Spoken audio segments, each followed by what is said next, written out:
Welcome to notebook number 4, setting a meaningful index.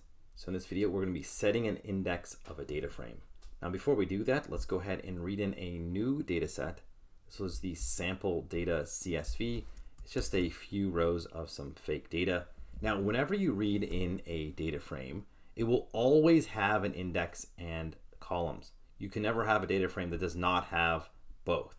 So the index over here looks meaningless, but it is significant. It is just the integers beginning at 0, but again, they act as labels for the rows, right? So index or integer 2 labels this entire row, just like integer 5 labels this entire row. Now the columns are easier to distinguish because they are strings. You know, the column food labels all of the values in this column. Now, I want to talk about how you can change this index to something a little bit more meaningful. So the way to do this, and one way to do this is with the setIndex method. And typically, when you set an index, you're going to choose a column in your data frame to use as the index. So, one way to choose is to find a column that uniquely identifies the row and that really signifies that row and gives it some meaning. Here, we're just going to use this first column, the name column, like this. And obviously names can repeat, but they don't for this small data set.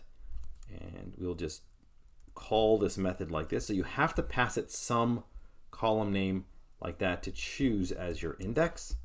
So when we do this, we see that the data frames look almost identical. The only thing that's happened is that now this name column is bold. Now name is no longer an index, or sorry, name is no longer a column. It is the index, so it is a separate component of the data frame. Now these strings uniquely label the rest of the values. They are not part of the values themselves or the data. They are labels now. So one confusing thing in pandas to realize is that most methods return an entire new copy of the data. So what that means is that this data frame that we just produced was not assigned to any variable, and therefore we cannot access it again.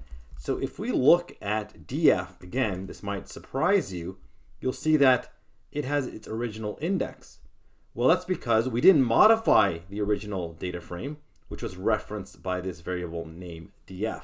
So what we have to do is assign this command, the result of this setIndex method, to some other variable name. So if we do that, like say df2, then we have a reference to this new data frame that has this name column as the index.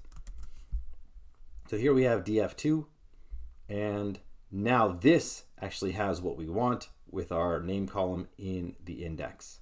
df, again, is still going to be this. It has not been modified.